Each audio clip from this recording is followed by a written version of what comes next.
This is the first video where we will be going through Meditations by Marcus Aurelius. We'll start the video, however, by learning who Marcus Aurelius actually was.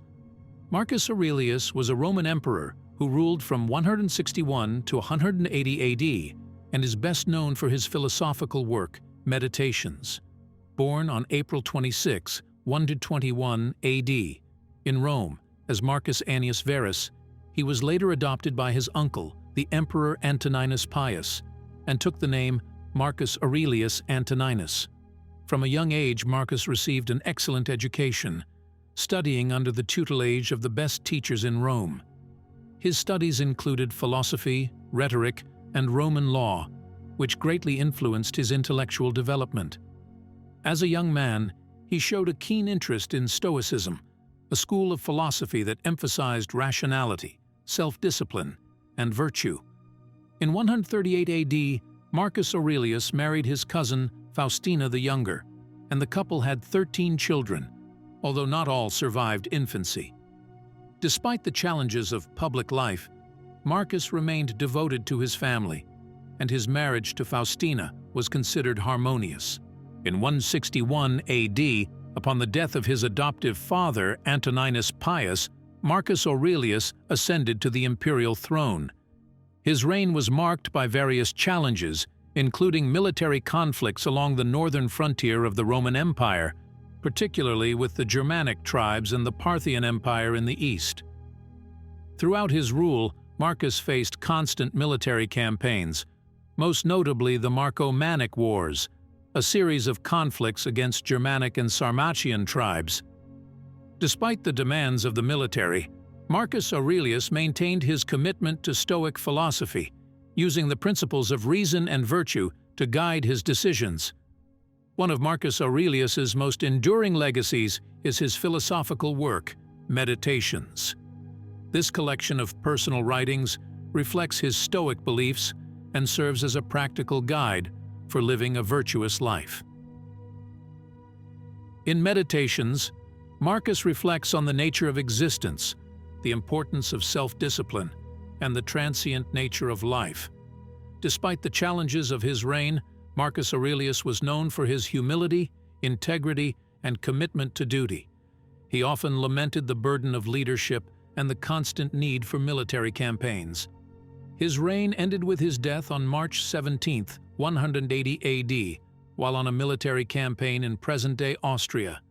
Marcus Aurelius is remembered as one of the 5 good emperors of Rome and is admired for his wisdom and adherence to Stoic principles in the face of adversity. His writings continue to inspire and influence people across the world, making him a respected figure not only in Roman history but also in the broader context of Western philosophy.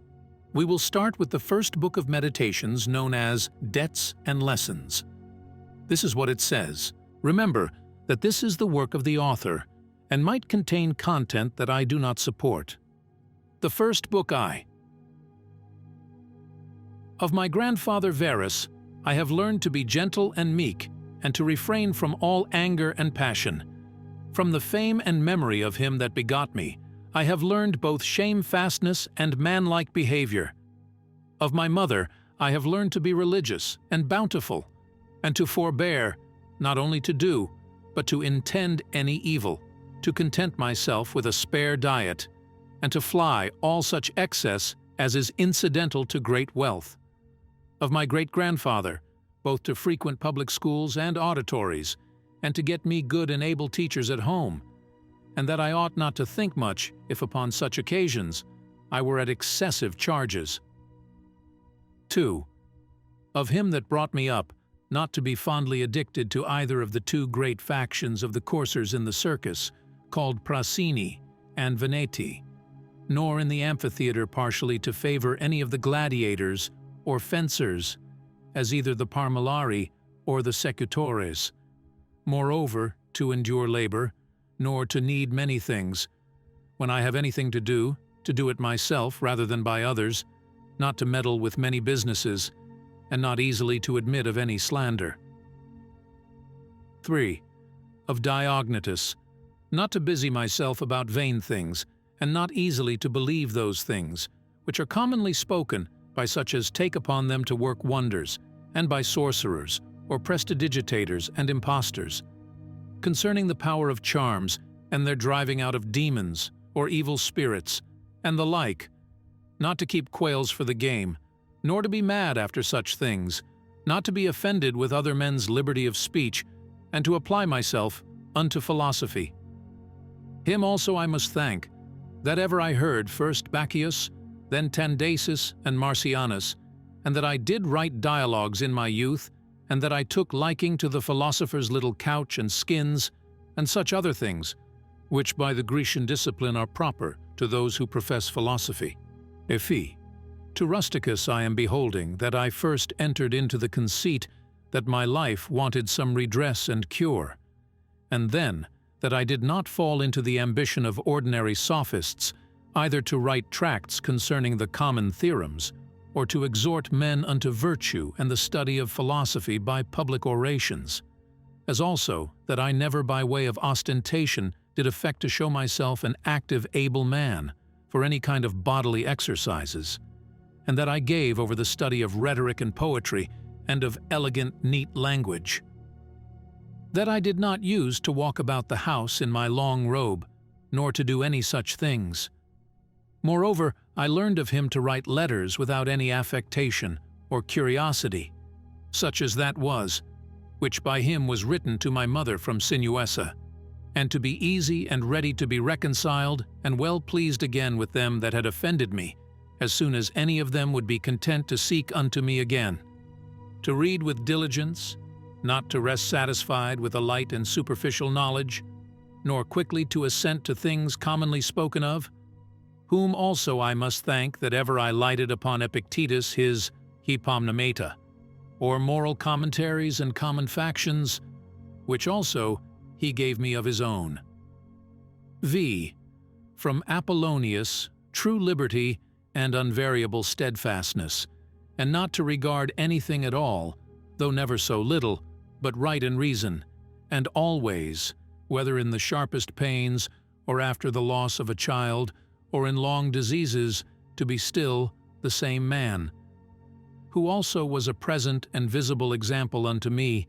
that it was possible for the same man to be both vehement and remiss, a man not subject to be vexed and offended with the incapacity of his scholars and auditors in his lectures and expositions, and a true pattern of a man who of all his good gifts and faculties least esteemed in himself,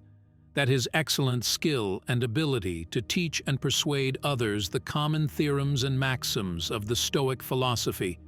Of him also I learned how to receive favors and kindnesses, as commonly they are accounted,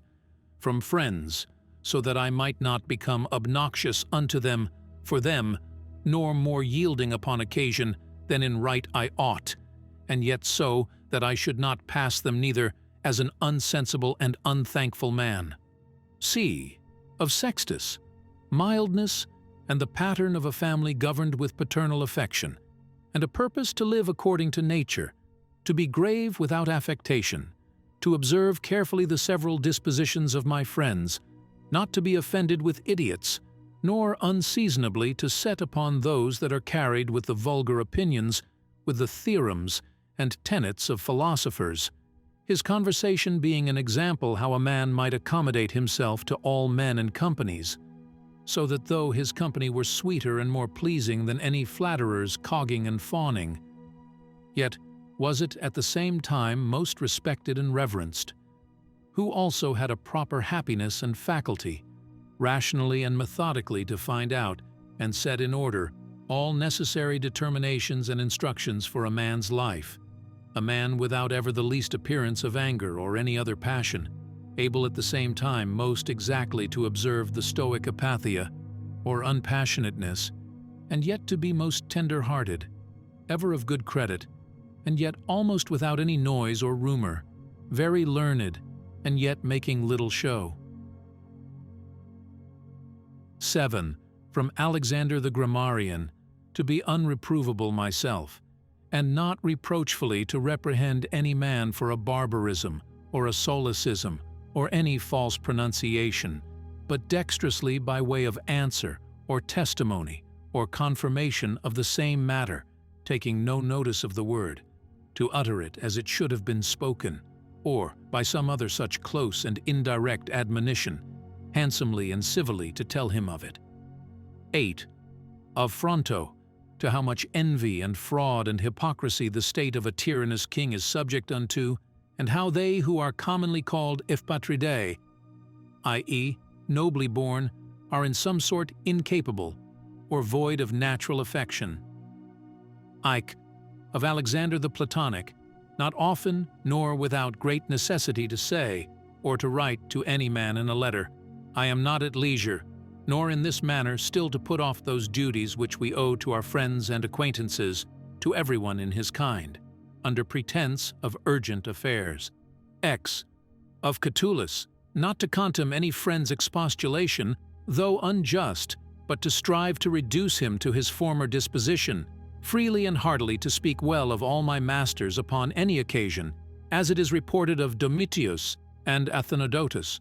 and to love my children with true affection. Chixi. From my brother Severus, to be kind and loving to all them of my house and family, by whom also I came to the knowledge of Thracia, and Helvidius, and Cato, and Dio, and Brutus. He it was also that did put me in the first conceit and desire of an equal commonwealth, administered by justice and equality, and of a kingdom wherein should be regarded nothing more than the good and welfare of the subjects. Of him also, to observe a constant tenor, not interrupted with any other cares and distractions, in the study and esteem of philosophy, to be bountiful and liberal in the largest measure, always to hope the best, and to be confident that my friends love me. In whom I moreover observed open dealing towards those whom he reproved at any time, and that his friends might without all doubt or much observation know what he would or would not, so open and plain was he. 2. From Claudius Maximus, in all things to endeavor to have power of myself, and in nothing to be carried about, to be cheerful and courageous in all sudden chances and accidents, as in sicknesses, to love mildness and moderation and gravity, and to do my business, whatsoever it be, thoroughly, and without querulousness. Whatsoever he said, all men believed him, that as he spake, so he thought, and whatsoever he did, that he did it with a good intent. His manner was, never to wonder at anything, never to be in haste, and yet never slow, nor to be perplexed or dejected, or at any time unseemly, or excessively to laugh, nor to be angry or suspicious, but ever ready to do good, and to forgive, and to speak truth, and all this as one that seemed rather of himself to have been straight and right, than ever to have been rectified or redressed. Neither was there any man that ever thought himself undervalued by him, or that could find in his heart to think himself a better man than he. He would also be very pleasant and gracious. 3. In my father I observed his meekness, his constancy without wavering in those things, which after a due examination and deliberation he had determined. How free from all vanity he carried himself in matter of honor and dignity, as they are esteemed, his laboriousness and assiduity, his readiness to hear any man that had aught to say tending to any common good, how generally and impartially he would give every man his due, his skill and knowledge, when rigour or extremity, or when remissness or moderation was in season, how he did abstain from all unchaste love of youths, his moderate condescending to other men's occasions as an ordinary man, neither absolutely requiring of his friends that they should wait upon him at his ordinary meals, nor that they should of necessity accompany him in his journeys, and that whensoever any business upon some necessary occasions was to be put off and omitted before it could be ended, he was ever found when he went about it again, the same man that he was before. His accurate examination of things in consultations and patient hearing of others. He would not hastily give over the search of the matter as one easy to be satisfied with sudden notions and apprehensions. His care to preserve his friends, how neither at any time he would carry himself towards them with disdainful neglect and grow weary of them, nor yet, at any time, be madly fond of them. His contented mind in all things, his cheerful countenance, his care to foresee things afar off, and to take order for the least, without any noise or clamor. Moreover, how all acclamations and flattery were repressed by him. How carefully he observed all things necessary to the government, and kept an account of the common expenses, and how patiently he did abide, that he was reprehended by some for this, his strict and rigid kind of dealing.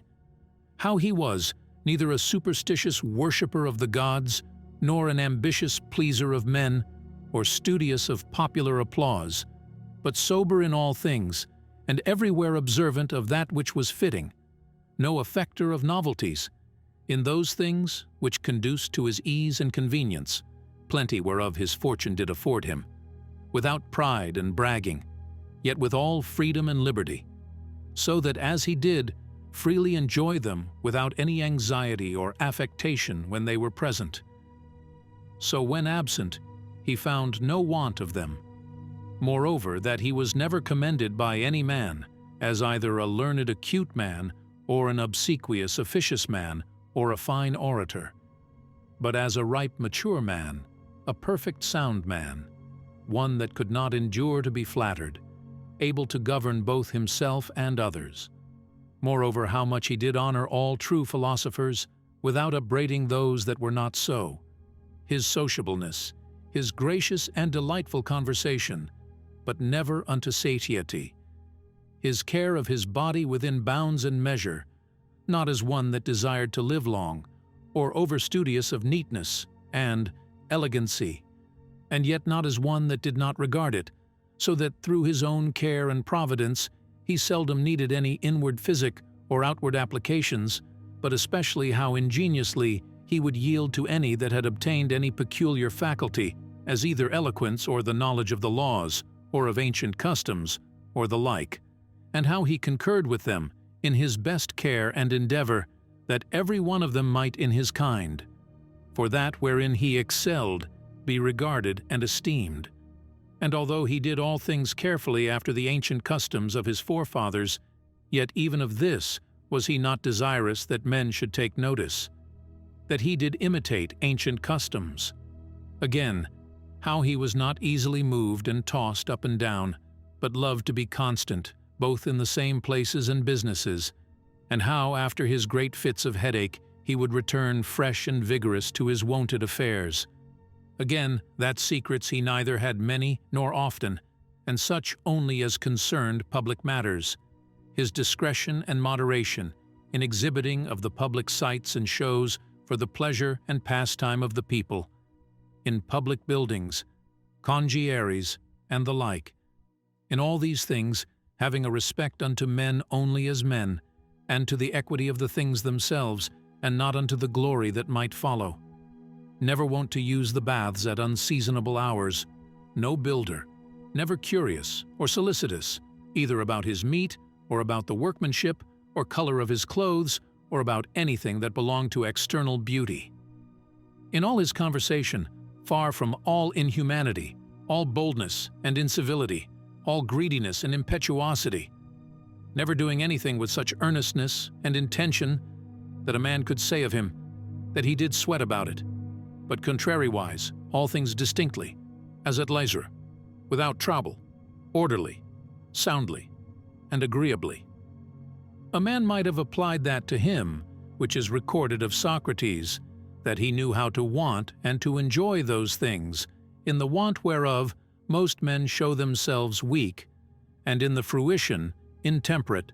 but to hold out firm and constant, and to keep within the compass of true moderation and sobriety in either estate, is proper to a man who hath a perfect and invincible soul, such as he showed himself in the sickness of Maximus. 14. From the gods I received that I had good grandfathers and parents, a good sister, good masters, good domestics, loving kinsmen, almost all that I have, and that I never through haste and rashness transgressed against any of them, notwithstanding that my disposition was such as that such a thing, if occasion had been, might very well have been committed by me, but that it was the mercy of the gods to prevent such a concurring of matters and occasions as might make me to incur this blame, that I was not long brought up by the concubine of my father, that I preserved the flower of my youth,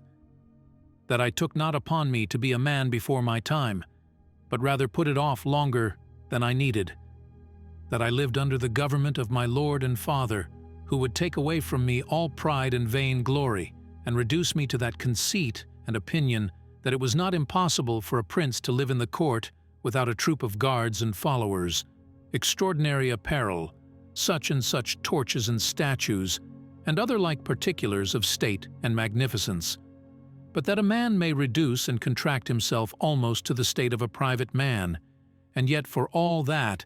not to become the more base and remiss in those public matters and affairs, wherein power and authority is requisite. That I have had such a brother, who by his own example might stir me up to think of myself, and by his respect and love, delight, and please me. That I have got ingenuous children, and that they were not born distorted nor with any other natural deformity. That I was no great proficient in the study of rhetoric and poetry, and of other faculties, which perchance I might have dwelt upon, if I had found myself to go on in them with success, that I did by times prefer those by whom I was brought up to such places and dignities which they seemed unto me most to desire, and that I did not put them off with hope and expectation, that since that they were yet but young, I would do the same hereafter. That I ever knew Apollonius and Rusticus and Maximus, that I have had occasion often and effectually to consider and meditate with myself concerning that life which is according to nature, what the nature and manner of it is, so that as for the gods and such suggestions, helps and inspirations as might be expected from them, nothing did hinder, but that I might have begun long before to live according to nature, or that even now that I was not yet partaker and in present possession of that life, that I myself, in that I did not observe those inward motions and suggestions, yea, and almost plain and apparent instructions and admonitions of the gods, was the only cause of it, that my body in such a life hath been able to hold out so long,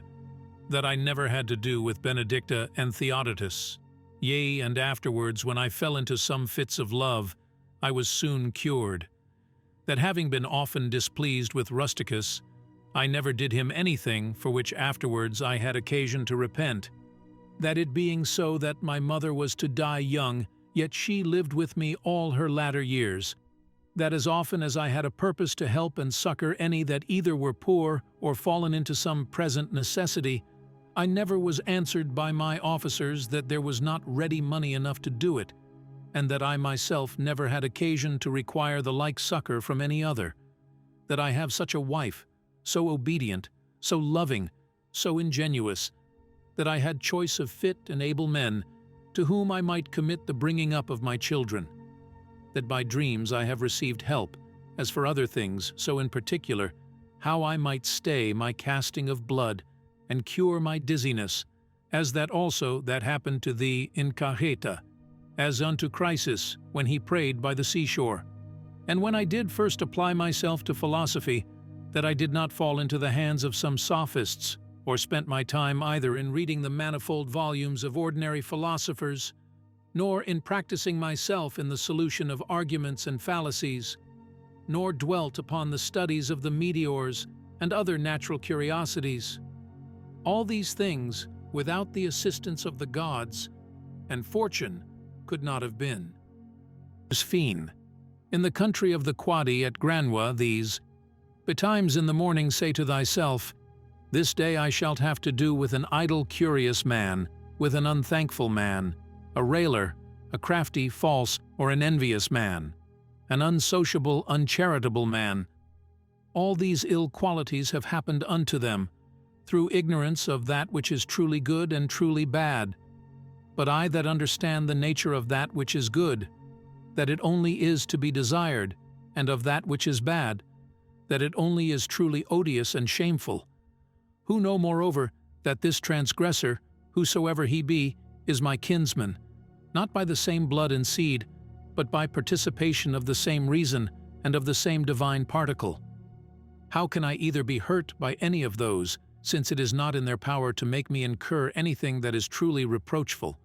or angry and ill-affected towards him, who by nature is so near unto me? For we are all born to be fellow workers, as the feet, the hands, and the eyelids, as the rows of the upper and under teeth. For such therefore to be in opposition is against nature. And what is it to chafe at, and to be averse from, but to be in opposition? 16. Whatsoever I am is either flesh or life, or that which we commonly call the mistress and overruling part of man, reason. Away with thy books, suffer not thy mind any more to be distracted, and carried to and fro, for it will not be, but is even now ready to die. Think little of thy flesh, blood, bones, and a skin, a pretty piece of knit and twisted work, consisting of nerves, veins, and arteries. Think no more of it than so. And as for thy life, consider what it is, a wind, not one constant wind neither, but every moment of an hour let out, and sucked in again. The third is thy ruling part, and here consider. Thou art an old man. Suffer not that excellent part to be brought in subjection, and to become slavish. Suffer it not to be drawn up and down with unreasonable and unsociable lusts and motions, as it were with wires and nerves. Suffer it not any more, either to repine at anything now present, or to fear and fly anything to come, which the destiny hath appointed thee. 16. Whatsoever proceeds from the gods immediately, that any man will grant totally depends from their divine providence. As for those things that are commonly said to happen by fortune, even those must be conceived to have dependence from nature, or from that first and general connection and concatenation of all those things, which more apparently by the divine providence are administered and brought to pass. All things flow from thence, and whatsoever it is that is both necessary, and conducing to the whole, part of which thou art, and whatsoever it is, that is requisite, and necessary for the preservation of the general, must of necessity for every particular nature be good and be hopeful. And as for the whole, it is preserved, as by the perpetual mutation and conversion of the simple elements one into another, so also by the mutation and alteration of things mixed and compounded. Let these things suffice thee, let them be always unto thee, as thy general rules and precepts. As for thy thirst after books, away with it with all speed, that thou die not murmuring and complaining, but truly meek and well satisfied, and from thy heart thankful unto the gods.